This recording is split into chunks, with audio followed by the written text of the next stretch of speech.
Puji Bapak Yahweh, kita akan melanjutkan pengajaran orang pilihan ya. Kita sudah atau akan memasuki kitab Keluaran pasal 23. Kita akan baca ayat 1 sampai 13. Tapi nanti saudara baca semua ya, karena banyak hal di sana yang bisa menjadi pengajaran. Jadi baca di rumah nanti yang ayat-ayat yang lain. Dan saya mungkin hanya akan menyinggung beberapa ayat dari ayat-ayat yang tidak kita baca ini, supaya kita mengerti inti daripada pemberitaan atau pewartaan firman pada sore hari ini. Kita akan baca kitab Keluaran 23 ayat 1 sampai 13. Kita baca bersama sebagaimana tertulis di depan. 3, 4. Engkau jangan membawa berita kesia-siaan. Engkau jangan menaruh tanganmu bersama orang jahat untuk menjadi saksi kejahatan. Janganlah engkau menjadi pengikut orang banyak dalam hal kejahatan. Janganlah engkau masuk dalam perselisihan yang menyesatkan, mengikuti orang banyak yang tersesat. Janganlah engkau memihak yang miskin dalam perselisihannya. Ketika kau mendapati lembu jantan orang yang memusuhimu, atau keledai jantannya berkeliaran, haruslah engkau benar-benar mengembalikannya kepadanya. Ketika engkau melihat keledai jantan orang yang bencimu rebah di bawah bebannya, maka haruslah engkau berhenti dari meninggalkannya. Engkau harus benar-benar melepaskan bebannya. Janganlah engkau menyeleweng keadilan dalam perselisihan saudara-saudara yang miskin. Haruslah engkau menjauhkan diri dari perkara kelicikan. Hendaklah engkau tidak membunuh orang yang tidak bersalah dan orang yang jujur, karena aku tidak akan membenarkan orang yang jahat. Janganlah engkau menerima suap, sebab suap dapat membuat buta penglihatan dan dapat membelokkan hal-hal yang lurus. Janganlah engkau menindas pengembara, karena kamu mengetahui jiwa seorang pengembara, sebab kamu pun pernah menjadi pengembara di tanah Mesir. Engkau harus menaburi tanahmu 6 tahun lamanya. Engkau harus mengumpulkan hasilnya, tetapi pada tahun ke-7 engkau harus membiarkannya dan meninggalkannya, sehingga umatmu yang miskin dapat memakannya, dan hewan di ladang dapat memakan sisanya. Demikian juga harus kau perbuat pada kebun anggurmu, pada kebun zaitunmu. 6 hari lamanya engkau harus melakukan pekerjaanmu, dan pada hari yang ke-7 haruslah engkau berhenti, agar lembumu dan keledaimu dapat beristirahat, dan anak dari wanita pelayanmu dan orang asing dapat menyagarkan diri. Dalam segala hal yang telah kufirmankan kepadamu, haruslah kamu waspada. Janganlah kamu menyebut nama ilah-ilah lain. Hal itu janganlah terdengar dari mulutmu. Amin. Puji Bapak Yahweh, silakan duduk ya. Kita mengucap syukur oleh kemurahan Tuhan. Kita boleh membaca, kita boleh mendengar, dan kita coba untuk melihat bagaimana semuanya itu, supaya kita juga jangan sampai salah dalam mempraktekannya ya. Walaupun saya singkat, ya memang kalau diuraiin satu-satu ya agak repot ya. Bukan repot dalam arti kata panjang sekali ya. Karena itu saya anjurkan, walaupun nanti saudara sudah mendengar firman yang diberitakan, kalau nanti saudara dengar lagi di rumah ya, diteliti lagi. Mungkin ada hal-hal yang bisa aja kurang ya. Jadi kita juga bisa minta hikmat dan pertolongan Roh Kudus untuk bisa membeberkan semua lebih jelas. Ya, inisiatif itu harus datang dari kita pribadi ya. Kalau dari kita tidak ada inisiatif nggak bisa. Kenapa? Ya seringkali kita dengar firman kan yang menyatakan bahwa manusia itu diciptakan untuk kerja.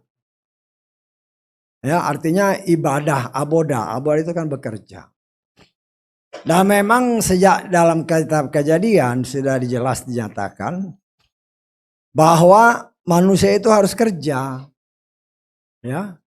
Dan itu seperti yang seringkali diutarakan dari tempat ini, Tuhan setia kepada firman-Nya, ya. Jadi kita harus juga belajar untuk mengerti firman Tuhan dengan benar, dan jangan sampai kita salah mengartikan. Ya, kita ulang lagi ya, kitab Kejadian pasal 2 ayat 15. Ini sudah pernah kita belajar ya, cuman ini hanya untuk mengulangi lagi bahwa manusia itu sejak awal memang diciptakan untuk bekerja. Kemudian Yahweh Elohim mengambil manusia itu dan menempatkannya di Taman Eden. Untuk apa? Mengerjakannya dan memeliharanya. Ya, mengerjakannya dan memeliharanya. Jadi ini kita harus ingat, saudara dan saya pun, karena firman Tuhan itu kekal ya. Firman Tuhan itu kekal. Bahkan Yesua berkata, ya, langit bumi boleh lenyap, tapi firmanku tetap. Masih ingat ya? Jadi itu harus menjadi pedoman hidup kita, supaya kita juga jangan sampai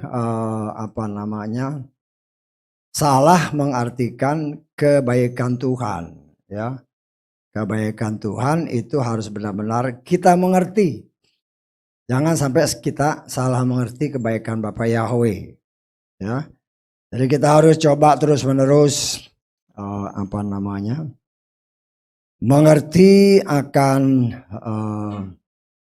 kehendak Tuhan dengan benar. Ya, kita baca Matius 5 ayat ke-18. Sebab sesungguhnya aku berkata kepadamu, sampai langit dan bumi berlalu, satu iota atau satu keraia pun dari Torah sekali-kali tidak akan lenyap sampai segala sesuatu terjadi. Ya, jadi kalau saya mau lebih, ya ini sebenarnya pengingat lah ya, bukan pengulang tapi pengingat. Karena seperti yang sudah kita pelajari, ya, bahwa Bapa Yahweh itu adalah sutradara agung. Masih ingat ya? Dia sutradara agung, seorang ya kalau kita gambarkan dalam kehidupan seperti manusia begini, ya, seperti saudara dan saya begini, ya. Kalau saudara mau bikin film, kan nggak bisa film spontan. Kalau film spontan ya tragedi aja. Tapi kalau ada film, ada ceritanya, nah itu kan harus ditulis dulu. Bisa tanggap? Ditulis dulu sama sutradaranya. Ya. Sutradaranya yang ngatur semua untuk menjalani cerita ini sampai habis. Berapa orang pelakunya? Itu dia sudah tentukan. Kemudian dari sekian orang, berapa orang yang punya karakter baik, berapa orang yang punya karakter jahat, itu sudah dia tulis semua. Ya, sebagaimana tertulis, kita lihat ya. Di dalam Mazmur 139 ayat ke-16. Matamu sudah melihat selagi aku bakal anak. Dan pada, ini terjemahannya kurang bagus ya.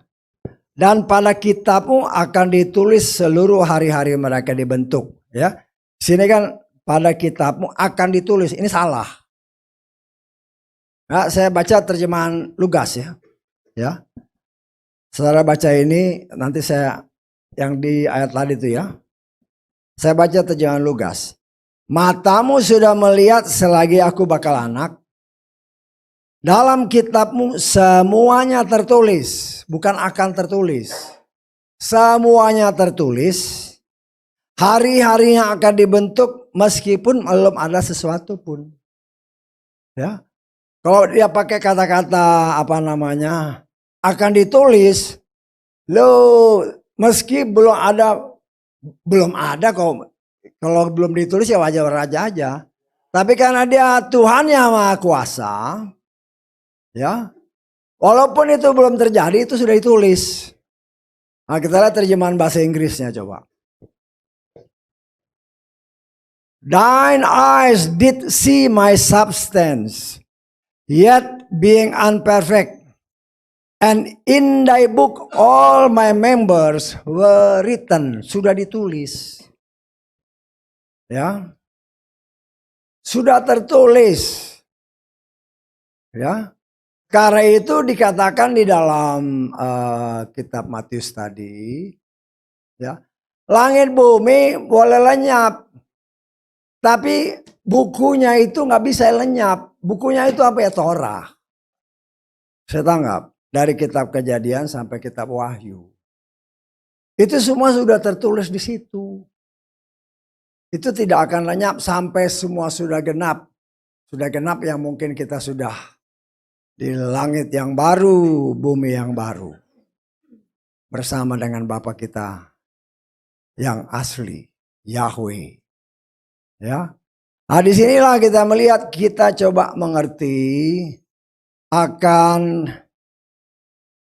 firman Tuhan dengan benar. Ya. Kita mengucap syukur kita diajak. Kita ini sedang belajar.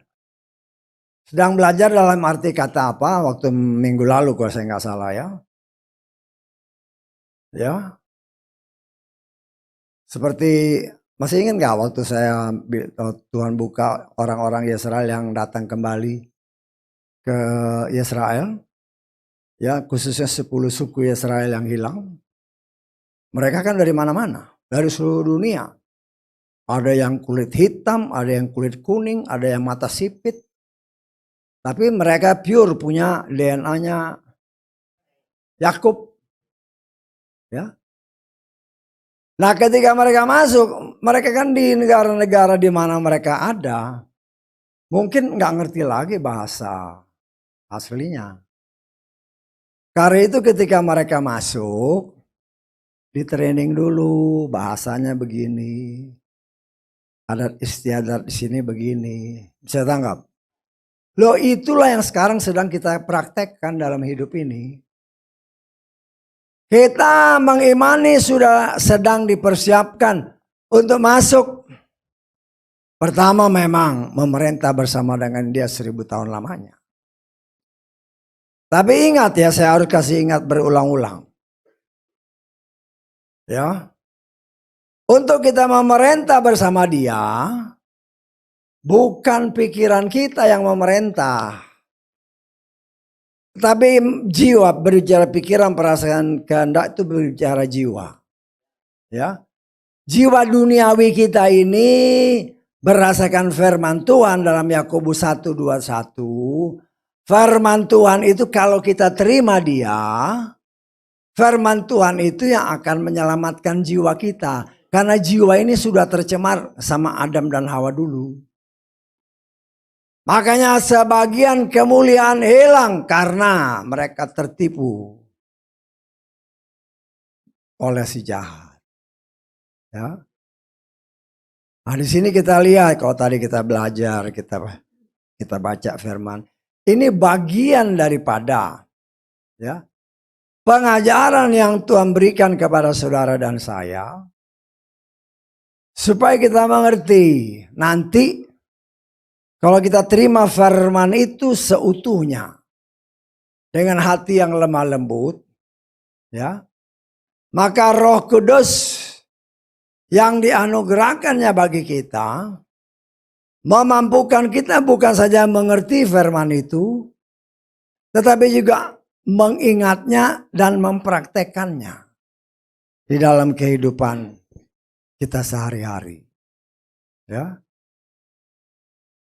Tetapi disinilah kita melihat ya banyak orang juga ya pekerjaan Roh Kudus juga kelihatannya sudah mulai ya seolah-olah ditinggalkan. Kalau kita harus secara jeli melihat ya. Banyak orang yang percaya dengan nama yang kudus. Tetapi mereka pakai talit itu tanpa mengerti apa tujuannya. Dan saya berani katakan, karena talit itu untuk mengingatkan kita akan firman. Dan saya katakan, kalau saya boleh menafsirkan, talit itu sudah gagal dalam prakteknya. Karena orang yang mengatakan salibkan dia, itu pakai talit semua. Kan itu imam-imam besar, imam-imam. Orang Parisi, orang Saduki, pakai itu semua. Ya. Sedangkan talit itu berguna untuk kita mengingat firman. Karena itu saya bilang, saya tafsirkan talit itu sudah gagal. Karena itu Tuhan memberikan kepada saudara dan saya bukan lagi talit tetapi rohnya sendiri dia taruh kalau kita percaya. Ya.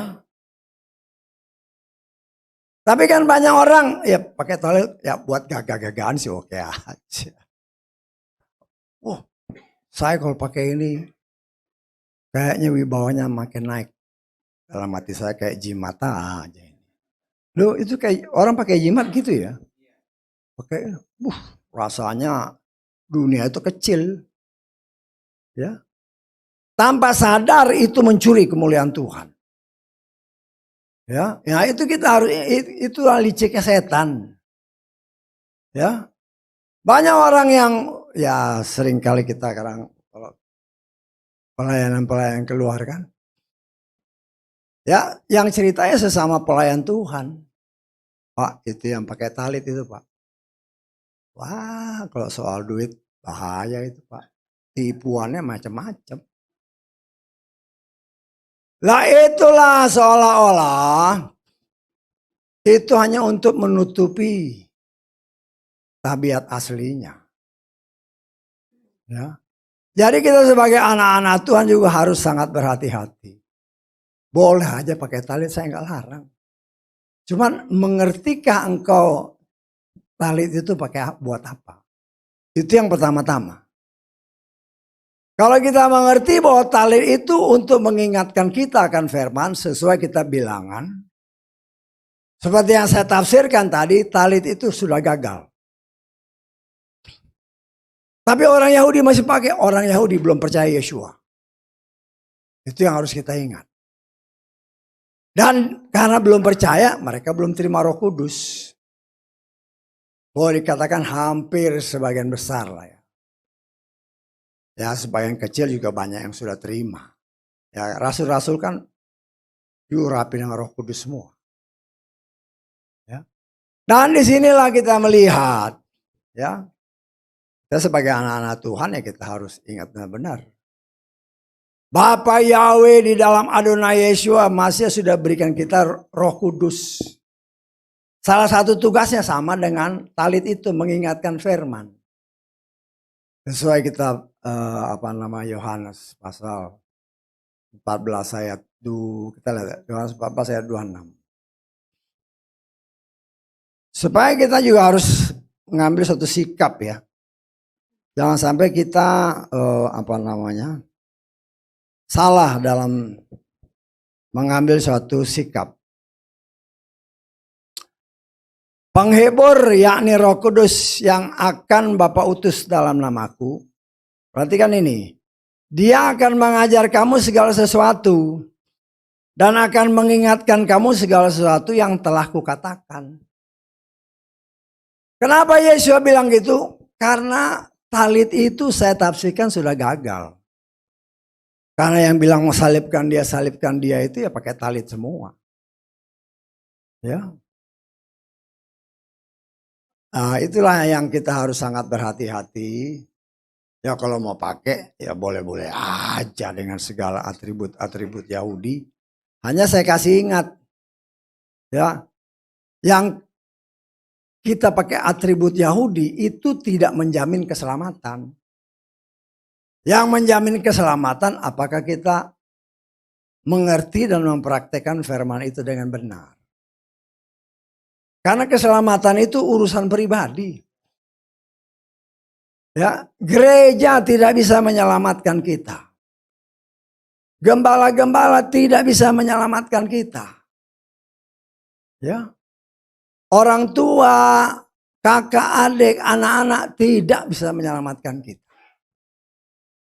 Ada tertulis, kerjakan keselamatanmu sendiri. Ya. Artinya keselamatan itu urusan kita pribadi. Dan keselamatan itu hanya bisa terjadi ya apabila kita menerima firman dengan lemah lembut. Yakobus 1:21. Ya, ayat-ayat ini ya seringkali saya singkapkan terus supaya kita ingat ya bahwa firman itulah yang menyelamatkan kita. Kenapa? Firman itu Yesus sendiri. Ya. Sebab itu dengan menyingkirkan segala kotoran dan banyaknya kejahatan, terimalah dengan kelemah lembutan firman yang ditanam, yang dapat apa? Menyelamatkan jiwa. Ya. Memang kalau kita nggak baca dengan sungguh-sungguh, menyelamatkan apa maksudnya? Itulah yang terjadi di Taman Eden sana. Ya. Si setan berhasil merampas jiwa daripada Hawa. Nah, kita sudah belajar apa sebenarnya yang terjadi di sana. Ya. Dan disinilah kita melihat ya. Tuhan sudah membuat aturan-aturan. Agar kita sebagai anak-anak Tuhan. Yang mau menerima dia sebagai Tuhan dan Juru Selamat. Mau menguburkan manusia lamanya yang dilahirkan dari seorang ibu.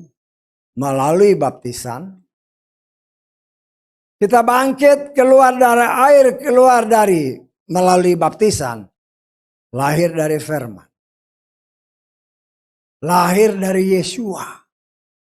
Ya. Ketika kita lahir dari firman, Roh Kudus langsung dicurahkan karena Roh Kudus itu materai. Tanda dari Tuhan, ini milikku. Ya.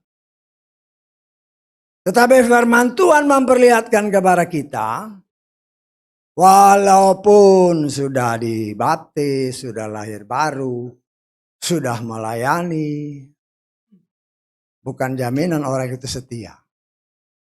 Bukan jaminan.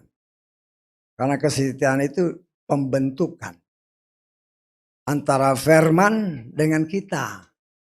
Pribadi lepas pribadi. Apakah kita bisa menerima firman itu atau tidak? Ya. Karena itu keselamatan itu urusan pribadi. Dan saya sebagai pelayan Tuhan, sebagaimana kitab Efesus mempunyai kewajiban untuk membawa jiwa-jiwa yang Tuhan percayakan untuk dilayani, memperoleh pengetahuan, pengenalan yang penuh tentang Juru Selamat kita. Itu tugas 5 jawatan. Ya. Tugas 5 jawatan yang juga merupakan bagian daripada saya sebagai salah satu ya yang memperoleh kasih karunia untuk membawa jiwa-jiwa yang dipercayakan mengenal Tuhan dengan penuh. Kita lihat ya. Efesus pasal 4 ayat 11 mulai. Ini 5 jawatan ya. Sesungguhnya dia sendiri telah memberikan. Ini 5 jawatan. Rasul, nabi, penginjil, gembala, pengajar atau guru. Terus untuk apa? Untuk perlengkapan orang-orang kudus dalam pekerjaan pelayanan bagi pembangunan tubuh Hamasiah hingga apa? Kita semua dapat tiba pada kesatu iman dan apa? Pengenalan penuh akan Putra Elohim sebagai manusia sempurna menuju taraf kedewasaan kepenuhan Hamasiah. Nah, saya melihat cara Tuhan luar biasa. Ya. Tuhan membawa kita semakin mengerucut dalam arti kata. Tadinya pengenalannya terlalu global. Makin lama makin semakin tajam. Ya. Semakin tajam. Apa contohnya? Contohnya yang 2 Korintus 11 itu. Ayat keempat. 2 Korintus 11 ayat 4. Kalau orang hanya baca gitu aja, penafsirannya macam-macam. Ya kita lihat ya. Sebab sesungguhnya, perhatikan ayat ini. Kalaupun ada yang datang memberitakan Yesua yang lain. Berarti selain Yesua yang ada di dalam kitab suci kita, ada Yesua yang lain. Saya tanggap, ya. Yang apa? Yang tidak pernah kami beritakan. Ini yang ngomong Rasul Paulus. Dan saya percaya bahwa 12 rasul termasuk yang menggantikan si Yudas. Ditambah Rasul Pak Paulus ini, semua memberitakan Yesua. Bukan Yesua yang lain. Yesua yang lain yang mana? Ya, kita mau ucap syukur Tuhan berikan hikmat. Ketika si Pontius Pilatus dengan bangganya menulis, ya, di dalam kebenaran firman yang berkali-kali, ya kadang-kadang ada bagusnya juga kita baca supaya kita diingatkan terus. Karena ini masa zaman akhir. Ya. Yohanes pasal 19. Ayat 19 dan 20. Pilatus pun menuliskan sebuah prasasti serta meletakkannya di atas salib itu. Dan yang tertulis adalah, artinya menurut dia artinya ini. Yesua orang Nazaret, raja orang Yahudi. Banyak orang Yahudi membaca prasasti itu karena tempat di mana Yesua disalibkan berada di dekat kota. Dan itu telah dituliskan dalam bahasa Ibrani, bahasa Yunani, bahasa Latin. Ya. Ya, yang kita tahu ya kita lihat di dalam kan tadi bahasa Ibrani YHWH, Yesua, Hanatsri, Melek, Yehudim, itu YHWH. Kemudian bahasa apa lagi? Yunani ya. Bahasa apa tadi? Yunani apa ini? Bahasa Yunani. Inbi Yesus ho naso raios ho basileus ton iodaion. Kemudian bahasa Latin ini yang paling terkenal. Inri. Kalau tanya, saudara tanya dengan orang-orang Kristen, apa tulisannya? Inri. Loh kenapa enggak YHWH? Itu kerjaan setan. Kenapa setan mau menghilangkan nama Yesua atau nama Yahweh? Ya. Inri Iesus Nazarenus Rex Iudaerum.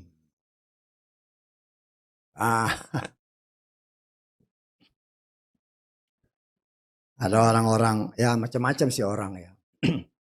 Tapi saya harus berani mengkritisi apa yang menurut saya salah. Ya.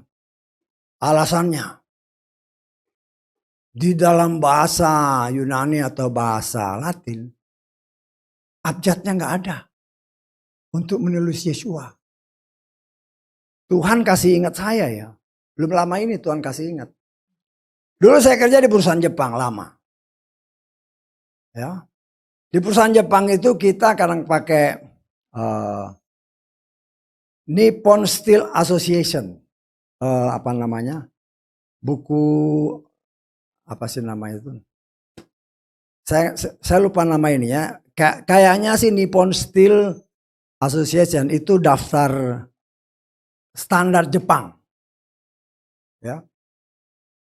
Apa aja kita cari di situ ada. Ditulis pakai bahasa Inggris. Tetapi ada hal-hal penting dia nggak terjemahkan, tetap bahasa Jepang. Bisa tangkap maksud saya? Karena itu rahasia mereka. Orang yang bisa ngerti hanya orang Jepang sendiri atau orang yang mau belajar bahasa Jepang. Dari situlah saya dapat hikmat untuk mengalahkan teori-teori yang menyatakan di dalam bahasa Yunani, dalam bahasa ini tidak ada abjadnya. Pakailah apa yang saya katakan tadi. Engkau boleh tulis yang lain-lain, tetapi Yesua jangan kau ganti, tetap pakai bahasa Ibrani. Bisa dimengerti maksud saya? Kan tadi umpamanya seperti yang tadi dikatakan kan, di dalam bahasa Latin, Yesus. Kalau nggak ada abjadnya ya pakai tulisan bahasa Ibrani Yesua. Jangan kau rubah. Bisa tak kamu saya? Ini untuk mematahkan teori-teori orang di luar sana. Karena bahasa itu tidak ada alfabetnya, nggak ada mereka. Ngawur aja. Ya saya pernah kerja di luar sana. Yang bahasanya nggak ada pakai ABC gini. Tulisannya ya beberapa huruf yang bulat-bulat atau petak-petak begitu. Nggak bisa diterjemah satu-satu. Tetapi dengan hikmat yang Tuhan berikan bagi saya. Seharusnya nama Yesua itu jangan kau rubah. Walaupun itu tidak ada di alfabet mereka. Tulis saja Yesua. Nanti orang nanya, loh kok ini tulis? Ini bahasa Ibrani. Sama seperti tadi, ini bahasa Jepang.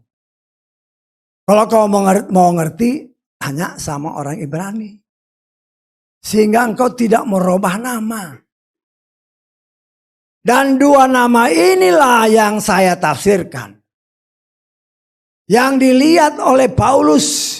Sehingga keluar pernyataan dalam 2 Korintus 11 tadi. Nama Yesua yang lain yang tidak pernah kami beritakan. Bisa nggak? Walaupun sekarang banyak kan nama, ya kalau kita baca tadi ayat 13, jangan menyebut nama ilah lain, jangan keluar dari mulut. Makanya kadang-kadang kita kan pakai Y, pakai A. Cuman kalau untuk menjelaskan, karena memang harus jelaskan, kadang-kadang ya itu apa? Ya kasih tahu. A itu apa ya? Kasih tahu. Karena kewajiban kita atau kewajiban saya sebagai yang diberikan tanggung jawab dengan jabatan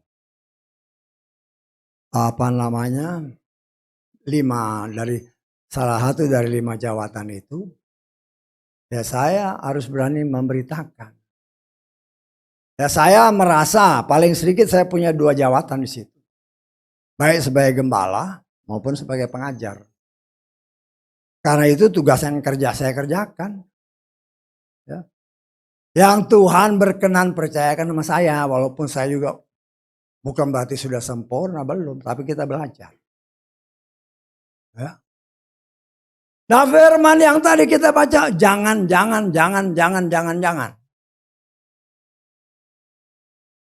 Bapa Yahweh berbicara kepada Adam, jangan makan buah yang ada di tengah-tengah taman.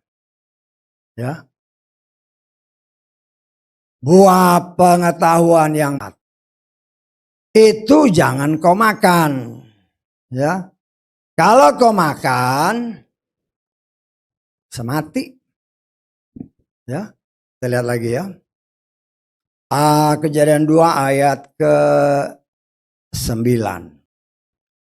Yahweh Elohim menumbuhkan dari tanah segala pohon yang disukai untuk penglihatan dan baik untuk makanan. Perhatikan ayat ini. Juga pohon kehidupan di tengah-tengah taman itu, serta pohon pengetahuan baik dan jahat. Ya.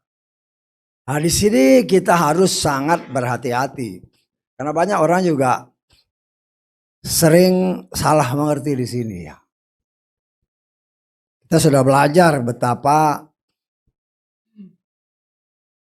ya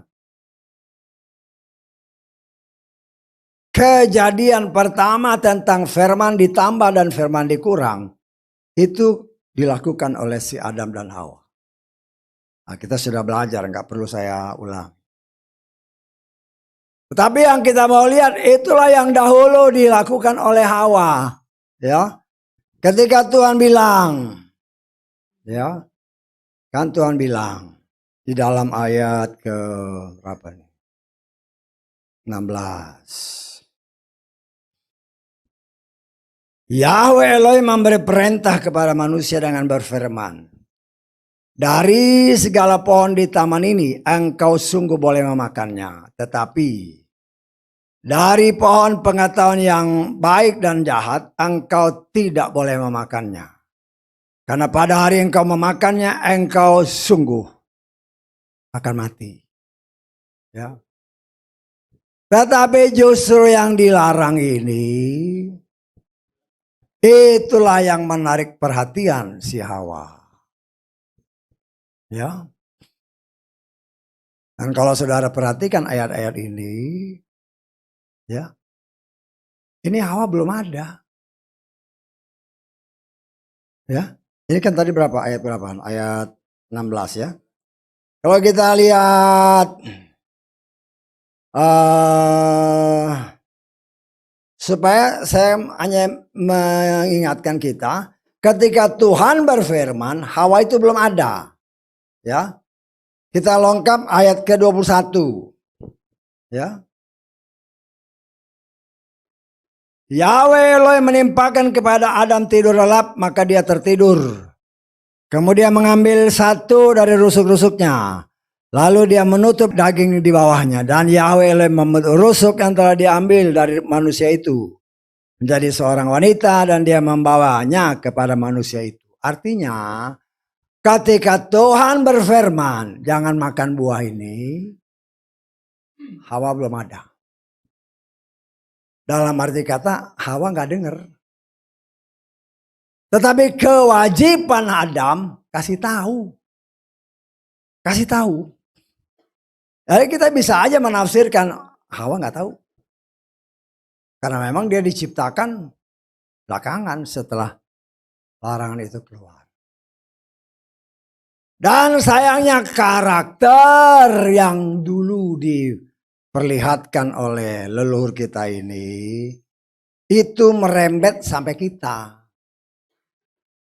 Apa yang dibilang jangan, justru itu yang pengen dilakukan.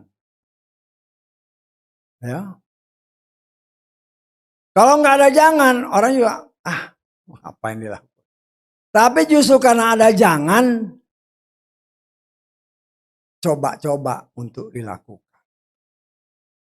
Dan itulah yang membuat manusia jatuh dalam dosa. Ya, kalau kita lihat, kita baca kembali ya dalam kita coba kutip dari Keluaran 23 tadi. Ayat ke-1. Engkau jangan membawa berita kesia-siaan.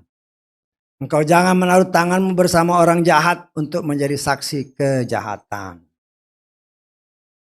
Kadang-kadang ya terus terang ya, terjemahan ILT ini kadang-kadang bikin bingung. Terjemahan Lugas. Janganlah menyebarkan berita bohong. Kalau sekarang ini apa? Hoax. Ya. Kan jangan malah kasih berita bohong. Itu sudah sifat manusia. Termasuk orang yang menamakan diri mengerti firman. Ya.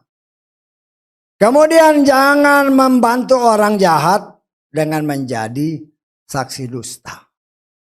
Banyak kan orang mau jadi saksi dusta. Yang penting kamu mau bayar saya berapa. Saya tanggap. Bahkan bukan sesuatu rahasia lagi. Di pengadilan-pengadilan itu juga banyak mafia yang berperang. Untuk mencari sumber-sumber yang dapat memberikan keuntungan. Ya, bagi orang-orang tertentu. Walaupun itu melanggar aturan. Tetapi bukan lagi satu rahasia. Itu terjadi termasuk di negara kita. Ayat kedua, janganlah ikut-ikutan orang banyak dalam hal kejahatan. Udah tahu orang berbuat jahat, jangan ikut-ikutan. Orang mencuri, jangan ikut-ikutan mencuri. Ya. Oh tapi ini semua orang mencuri. Ya, sudah. Oh dulu ada istilah apa? Korupsi berjamaah. Ada kan situ. Loh, itu kan memang sudah kejadian. Ya. Ya waktu menikmati hasil korupsi sih enak. Giliran dikejar sama hukum. Ya nangis-nangis. Ya. Ya tapi kita mengucap syukurlah ada orang-orang yang diberikan ganjaran-ganjaran. Walaupun mungkin ganjaran yang diberikan juga ya ringan-ringan aja. Karena banyak kenyataannya yang kita suka dengar di berita-berita kan. Di media-media. Orang korupsi banyak. Ternyata kebanyakan tinggal di luar penjara. Karena dia mampu membayar setoran yang diminta oleh penjaga penjara. Ya kita tidak pernah menyaksikan, tapi kan berita yang ada di luar ya kayak gitu. Sebenarnya kita merasa aduh kok kayak begini sih. Tetapi kalau kita bandingkan dengan firman, dunia ini semakin jahat, bahkan dikatakan yang jahat semakin jahat. Ya. Jadi sangat tidak tidak heran. Karena kitab suci kita sudah mengatakannya demikian, ya. Kemudian janganlah serta-merta berpihak kepada orang miskin dalam perselisihannya. Ya bukan berarti kita nggak boleh memihak, tapi kita harus hati-hati. Orang-orang juga yang kan sekarang juga banyak kelihatannya miskin. Begitu ditelusuri, di kampungnya kaya raya. Ya. Loh itu kan kenyataan. Yang harus kita juga sangat berhati-hati. Kemudian ada sikap-sikap yang harus kita perhatikan juga. Apabila orang-orang yang mungkin mempunyai hubungan yang kurang baik dengan kita. Kemudian lembunya atau keledainya mungkin tersesat. Jangan biarin aja. Kebanyakan orang gitu kan. Biar aja. Biar dia rasa, biar tahu rasa dia. Itu pembalasan dari Tuhan. Nah, itu.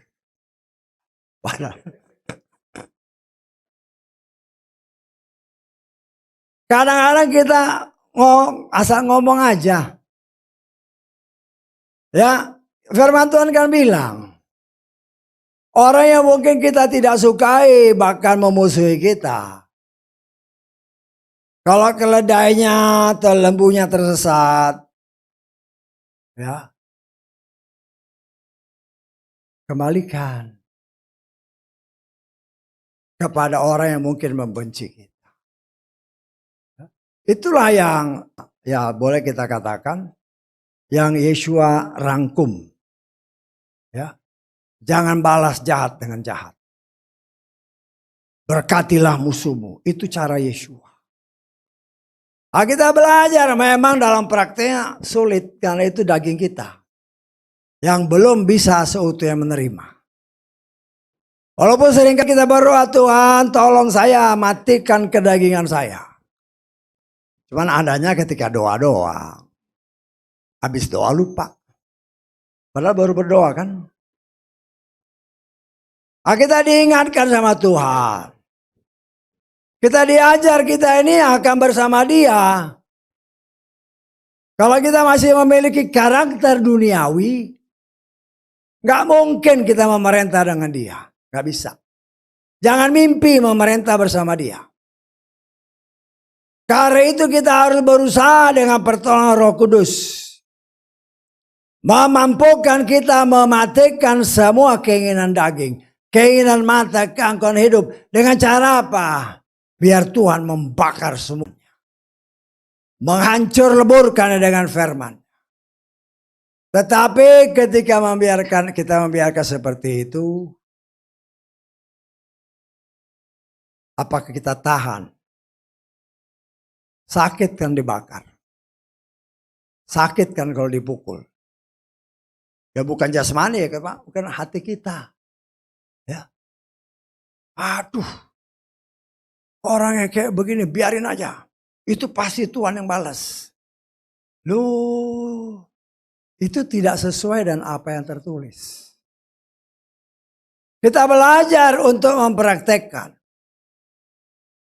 Berbuat baik kepada semua orang tanpa kecuali. Termasuk kepada orang yang mungkin menyakiti kita. Atau mungkin secara terselubung masih ada dalam hati kita kebencian terhadap orang itu. Nah, kita harus sangat berhati-hati. Ya. Kita belajar dan kita percaya bahwa dengan pertolongan Roh, kan tadi dalam Yohanes 14 kan ya ayat 26. Dia mengingatkan kita akan firman, termasuk firman ini. Dia menolong memampukan kita untuk dapat mempraktekkan semua firman. Karena tanpa pertolongan Roh Kudus, mustahil kita bisa melakukan firman Tuhan dengan benar. Gak bisa. Ya. Kenapa? Karena Roh Kudus itu Roh Bapa Yahweh yang dianugerahkan bagi kita yang menolong kita. Memampukan kita melakukan firman. Firman itu ya dia juga. Ya. Dan kita ini sebagai wadahnya Tuhan. Ya. Di satu sisi kita masih ada di muka bumi. Masih terpengaruh dengan apa yang kita tangkap dengan indera kita. Di sisi lain ada panggilan dalam roh kita. Ada firman yang ada di dalam kita. Hai, matikan kedagingan.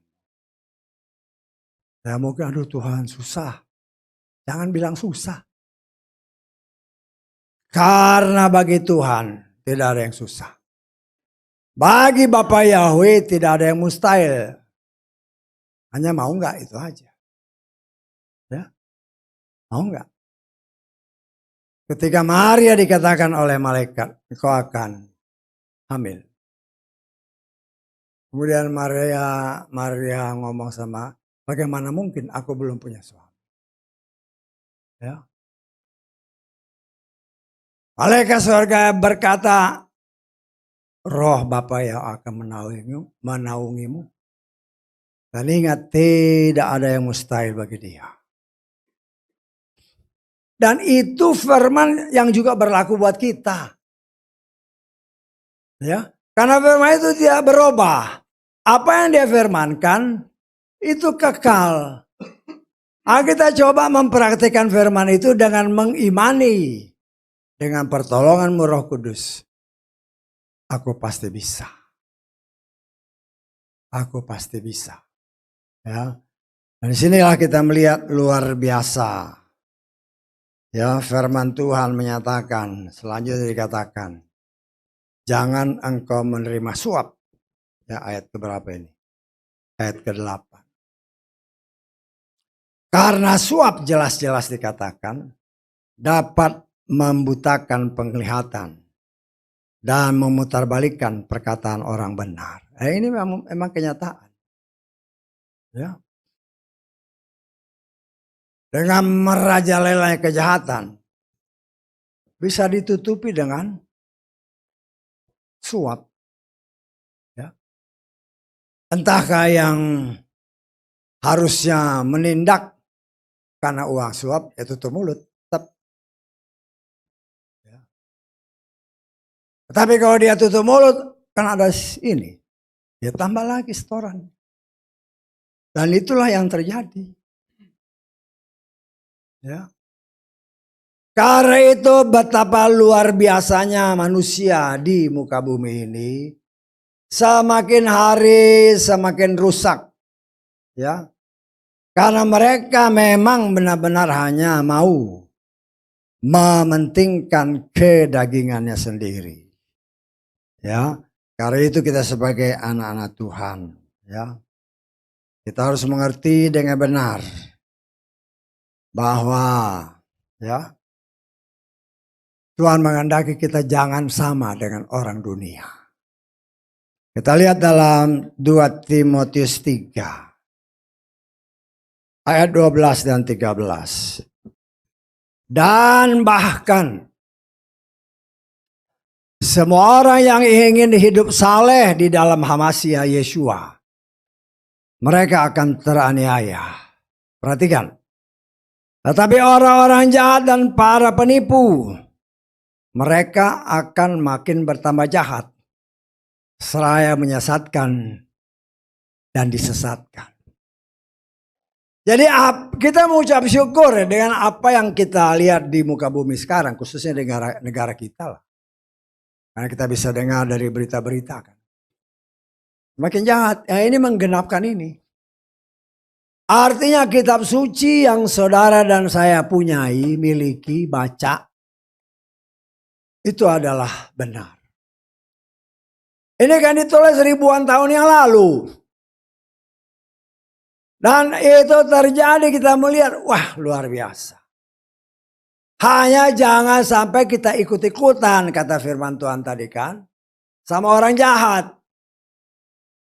Jangan terpancing, terpengaruh dengan kelakuan orang di luar sana. Karena kalau kita terpengaruh, sia-sia ibadahmu. Ibadah kita bisa sia-sia. Ya, capek-capek datang hari Sabat, capek-capek datang hari Minggu. Nanti pengangkatan gak diangkat. Ya, yang lain diangkat, loh kok pada hilang nih. Ya. Yang kelihatan cuma baju-baju aja di bawah sini. Karena yang lain diangkat, aduh, baru menyesal, tapi ya terlambat sudah. Ada lagu kan, terlambat sudah. Aduh kasihan.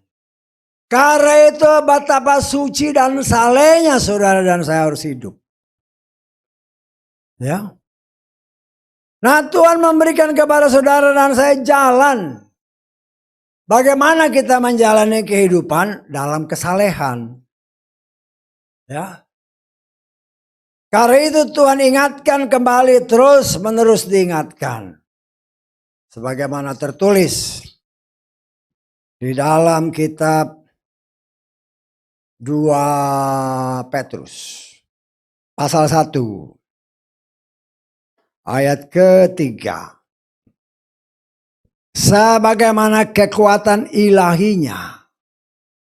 Maka perhatikan ayat ini. Segala hal untuk apa? 1, kehidupan. dan kesalehan. Jadi jangan baca itu aja. Untuk kehidupan dan kesalehan telah dianugerahkan kepada kita. Mana?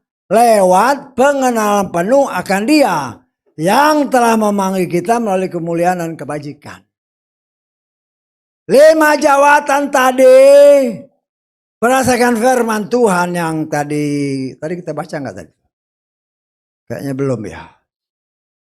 Di dalam Efesus pasal 4 kita baca ayat 13. Hingga kita semua dapat tiba pada kesatuan iman dan apa? Pengenalan penuh. Mengenal Dia penuh. Bukan separuh-separuh, bukan 3/4. Ya. Penuh. Ya. Dengan kita memiliki pengenalan penuh akan Dia, maka berdasarkan firman tadi, Dia sudah sudah memperlengkapi kita semua dengan pengenalan penuh ini, bagaimana hidup atau menjalani hidup ini, dan bagaimana hidup dalam kesalehan. Ya.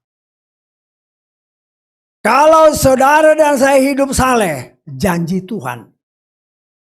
Janji Tuhan. Ya. Jadi kita harus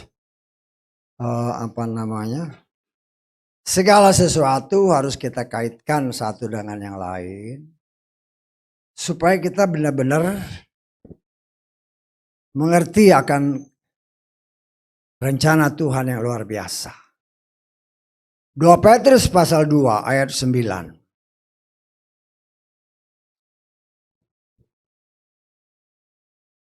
Yahweh sudah mengetahui bagaimana melepaskan orang-orang saleh. Tadi kan sudah tahu hidup saleh bagaimana. Kalau kita sudah hidup saleh, maka janjinya Dia sudah mengetahui bagaimana melepaskan orang-orang saleh dari pencobaan dan menyiapkan orang yang tidak benar pada hari penghakiman untuk dihukum.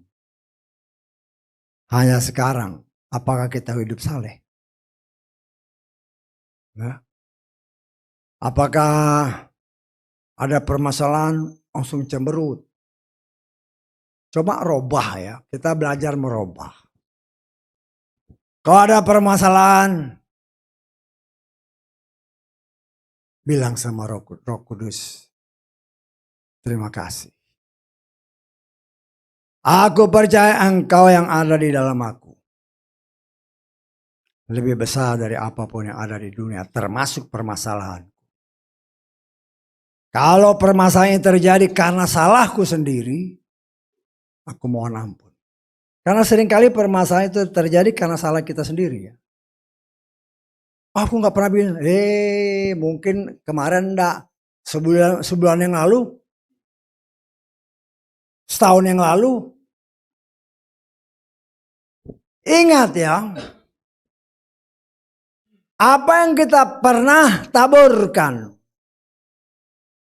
kalau itu belum kita selesaikan, kita mohon ampun dan kita cabut, cepat atau lambat dia akan bertumbuh. Kita boleh lupa masalah kita, yang setahun lalu udah lupa. Tapi yang mencatat nggak lupa, ini masih ada nih. Setan nggak maksud saya. Tuhan tidak mau kita menjalani hidup kita dengan banyak hal-hal yang tidak sesuai firman. Karena itu Dia katakan, ya, semakin kita mengenal Dia dengan penuh, kita dibawa untuk menjalani hidup dengan benar dan saleh. Ya, saleh. Karena itu saudaraku yang dikasih oleh Bapak Yahweh, kita harus sama-sama belajar ya. Bukan berarti saya lebih hebat dari saudara, tidak, sama-sama belajar. Sama-sama kita terus dikoreksi oleh firman. Untuk kita terus semakin hari disempurnakan. Karena kita mau masuk surga. Amin. Bukan ibadah asal ibadah. Mau ngapain ibadah asal ibadah? Aku ibadah supaya aku dengar firman, dan firman itu yang membersihkan akan firman Tuhan. Ada paling sedikit ada 4 fungsinya. Membersihkan kita, menguduskan kita, memurnikan kita, menyempurnakan kita. Firman itu juga mengajar, menyatakan kesalahan, memperbaiki tingkah laku perbuatan, membawa kita kepada kebenaran. Sangat sempurna. Tinggal apakah kita mau melakukan. Bukan bisa ya. Saya katakan kepada saudara, firman yang pernah kita baca. Tidak ada firman Tuhan yang sukar. Masih ingat? Ya. Jadi bukan soal sukarnya, tetapi mau apa enggak. Jadi jangan kita ikutan orang-orang dunia. Wah, gak bisa, sukar, salah. Karena itu bertentangan firman. Kita lihat di dalam 1 Yohanes pasal 5. Ayat ketiga. Sebab inilah kasih Elohim. Bahwa kita seharusnya memelihara perintah-perintahnya. Dan perintah-perintahnya tidak berat. Jadi hati-hati kalau ada orang berat. Firman Tuhan itu tidak berat sesuai dengan apa yang tertulis. Hanya yang menjadi pertanyaan, mau nggak kita lakukan? Kalau nggak mau ya firman yang gampang-gampang pun nggak bisa. Tapi kalau kita mau, Tuhan ajar aku bisa. Dan itu akan dibuatnya kita mampu melakukannya. Kalau kita melakukan, maka dia akan merubah hidup kita. Kita baca Keluaran 23 ayat 10. Engkau harus menaburi tanahmu 6 tahun lamanya. Dan engkau harus mengumpulkan hasilnya. Tetapi pada tahun ke-7, engkau harus membiarkannya dan meninggalkannya sehingga umatmu yang miskin dapat memakannya. Dan hewan di ladang dapat memakan sisanya. Demikian juga harus kau perbuat pada kebun anggurmu, pada kebun zaitunmu. Ada seorang pengkhotbah. Ya. Ada tertulis. Ya. Untuk orang-orang miskin sekian persen. Mana ayatnya? Nggak ada ayatnya. Itu kelihatannya bagus ya, tapi itu pembohong. Saya harus berani katakan, mungkin ada yang mati yang dengar, ingatkan gembalamu itu pembohong besar. Nggak ada ayatnya. Ya. Nggak ada ayatnya yang menyatakan, buat orang miskin harus sekian persen. Nggak ada ayatnya. Tetapi orang miskin ingat. Ya. Kalau kita manen, ya katakanlah apa namanya, waktu panen kan, harvesting time, panen. Seperti contohnya si Ruth. Orang manen kan dikasih tahu sama bosnya, si bosnya nanti jadi laki. Ya, jangan dihabisin semua, sengaja tinggalin sedikit-sedikit. Itulah dari situlah orang yang namanya miskin itu dapat hadiah. Ya. Dan dalam hal ini 6 tahun dia bekerja atau diusahakan ladang. Tetapi tahun ke-7 jangan diapa-apain. Hasilnya untuk orang miskin dan binatang liar. Ya, bukan ada ayatnya. Saya dengar ini orang kok ngawur. Ya. Ngawur. Ya kayak begitu-begitu. Pelayan-pelayan palsu yang memberitakan kabar yang gak benar. Ya kalau ada jemaat yang dengar, puji Bapak Yahweh. Biar dia bisa protes sama gembalanya itu. Mana ayatnya? Gak ada ayatnya. Dia sebut persentasenya sekian untuk miskin. Mana ayatnya? Gak ada. Ya. Kita pun harus hati-hati. Saya memang nggak melarang saudara mau dengar. Cuman jangan, ada lah. Saya dalam hati sedih aja. Sedih. Kok begitu gampangnya tergoda dengan ocehan-ocehan yang nggak ada landasan firmannya. Kalau ada landasan firmannya kita pegang. Menjadi berkat. Tetapi kalau nggak ada landasan firmannya, artinya apa? Memberitakan kabar bohong. Itu kan kabar bohong. Ngomong sebagai pelayan Tuhan, pakai nama Bapa yang kudus lagi. Saudara cari ayatnya, nggak ada ayatnya. Dia sebut sekian persen untuk orang miskin, nggak ada ayatnya. Tapi ya seperti ini tadi, bisa tanggap, ya. Jadi, ya kalau kita memang agak sulit ngitungnya ya. Sulit ngitungnya karena kita nggak tahu kita mulai dari mana. Tahun pertama sampai tahun ke-6. Tahun ke-7-nya gimana? Dan biasanya ya karena pekarangan ya memang ada buah-buah begitu. Paling kadang-kadang karena saya nggak, udah kayak umpamanya rambutan udah mulai habis gitu kan. Kadang-kadang saya diemin, sengaja saya diemin karena ada ayatnya ini. Saya tangkap. Karena binatang-binatang liar pun suka perlu makan. Karena itu saya kadang-kadang gak begitu berminat untuk menghabisin semua yang dihasilkan. Karena ayatnya ini. Ya memang kita kan sudah ambil. Kebetulan yang sulit-sulit. Bagi kita sulit, bagi si tupai gak sulit. Dia di ujung-ujung bisa. Nah, saudaraku yang dikasih oleh Bapak Yahweh, kita coba belajar mempraktekkan apa yang Tuhan firmankan. Ya. Kemudian kita lengkap lagi. Ayat ke-13. Dalam segala hal yang telah kufirmankan kepada, haruslah kamu waspada. Janganlah kamu menyebut nama ilah-ilah lain. Hal itu janganlah terdengar dari mulutmu. Ya saya kadang-kadang mengucap syukur lah kalau jemaat namanya si Y, si A ya. Karena ayat ini ya. Tapi kadang-kadang saya nggak bisa itu kalau saya sedang berkhotbah begini.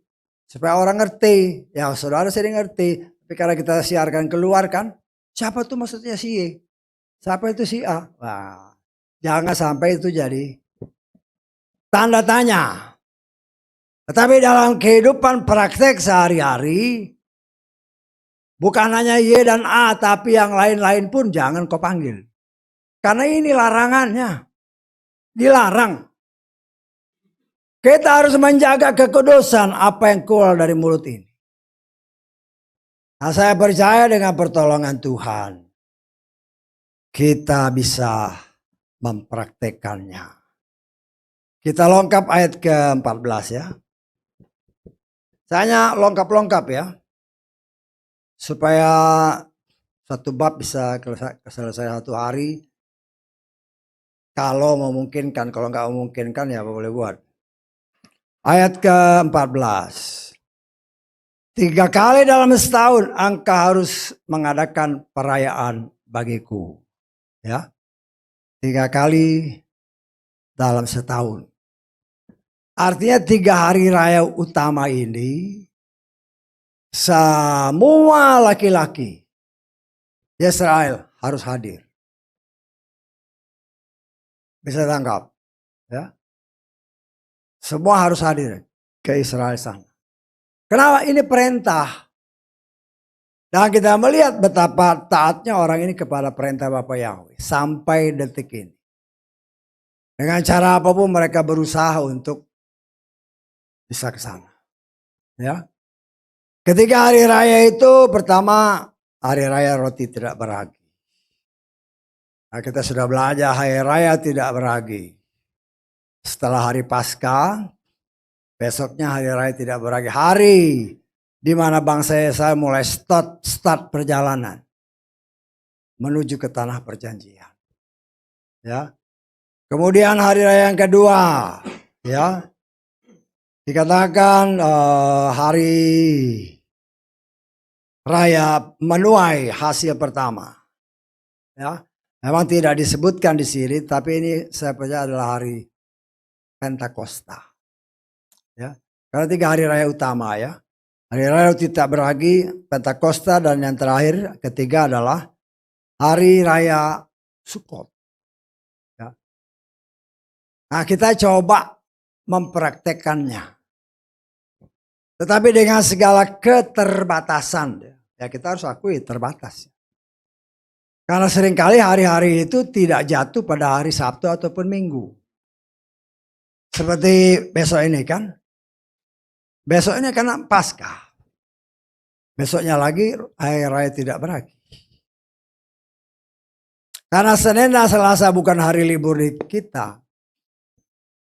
Dan kita rindu untuk bisa melakukannya. Ya kita coba menariknya, menggabungkannya dengan hari ibadah raya hari Minggu.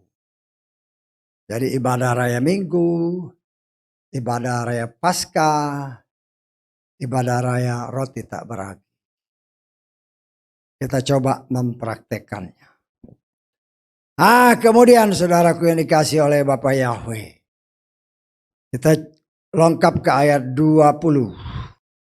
Lihatlah, aku akan mengutus seorang malaikat ke hadapanmu untuk menjagamu dalam perjalanan. Dan untuk membawamu ke tempat yang telah kupersiapkan. Berjaga-jagalah di hadapannya dan dengarkanlah suaranya. Jangan engkau membuat dia kepahitan.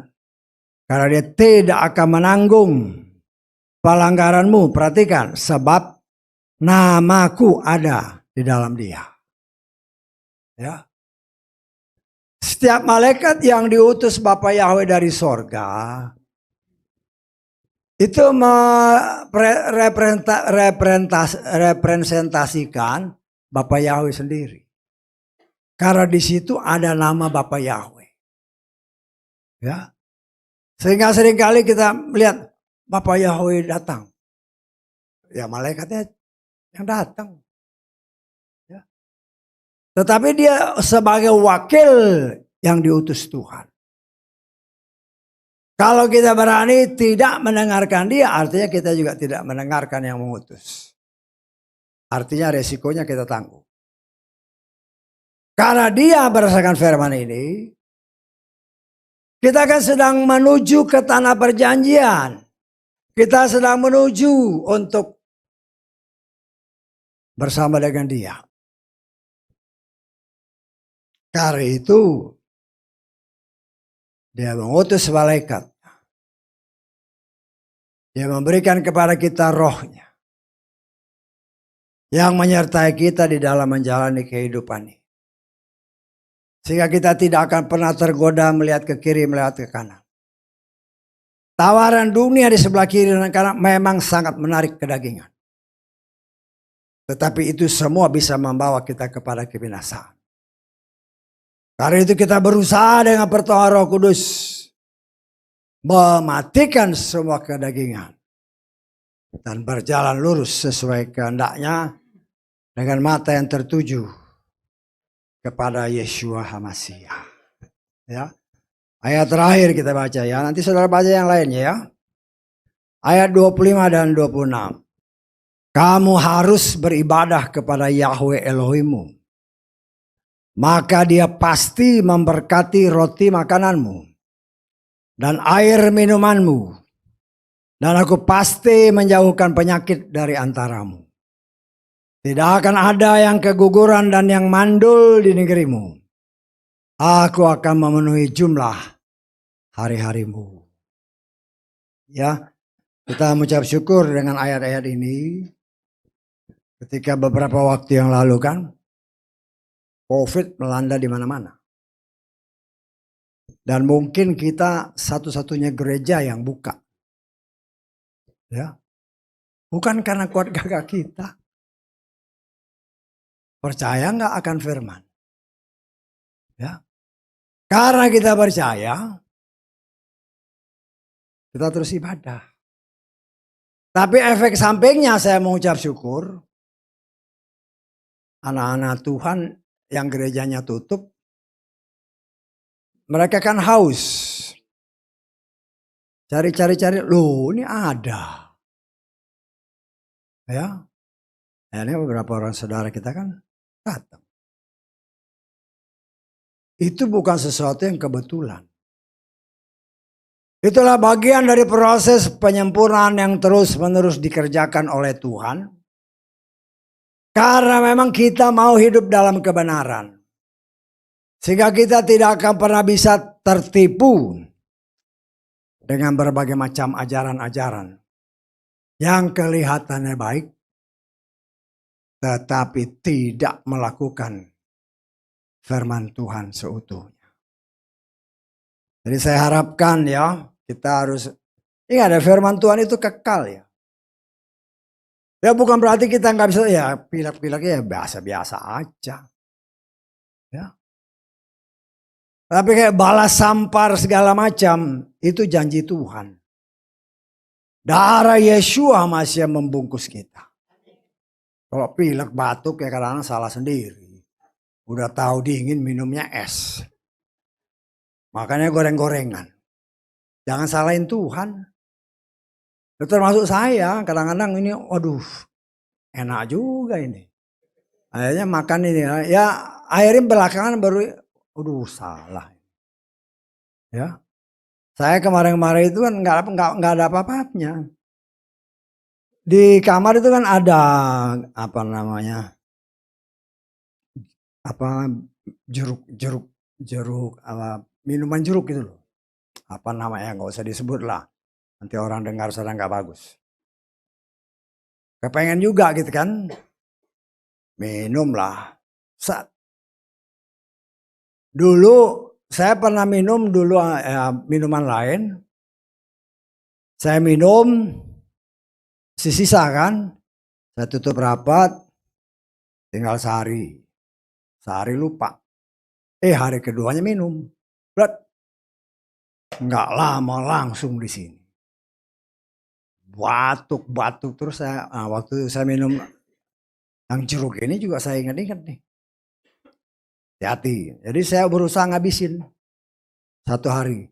Begitu habis, mulai di sini. Saya pikir waduh salah. Ya mungkin karena udah umur ya saya nggak tahu lah. Tapi ya artinya kita juga harus jaga diri. Nah, karena itu kan juga memang sih jeruk, tapi kan itu bukan murni jeruk lagi. Sudah berbagai macam campuran-campuran yang kita tidak tahu. Walaupun katanya mendapatkan sertifikat, kebersihannya pun belum tentu bisa dikatakan 100% baik. Karena itu setiap kita mengalami hal-hal yang enggak baik. Ingat ya, tubuh kita ini bukan milik kita lagi. Ini milik Bapa Yahweh. Ya. Yang diingininya dengan cemburu. Karena apa? Karena tubuh kita ini bait Roh Kudus. Kalau kita tidak menjaganya dengan benar, berarti seolah-olah dengan pelan kita mau mengusir Roh Kudus. Nah ketika saya ingat itu ya berdoalah, minta ampun. Ya. Kita belajar terus-menerus mengoreksi diri. Semakin mendekatnya waktu, proses pemurnian semakin lebih, ya boleh dibilang diperketat. Udah ditumbuk halus kan, diayak, masih ada, tumbuk lagi, ayak lagi, masih ada, hancurin lagi, sampai sempurna. Dan namanya ditumbuk sakit bagi daging. Tapi berserahlah kepada Bapa Yahweh, tolong. Tanpa Engkau aku tidak mampu. Dan saya percaya dengan pertolongan Bapa Yahweh yang memberikan kepada kita Roh Kudus. Diberinya kita kemampuan. Untuk berjalan lurus dengan mata yang tertuju hanya kepada Yeshua HaMashiach. Haleluya. Amin. Mari kita bangkit berdiri.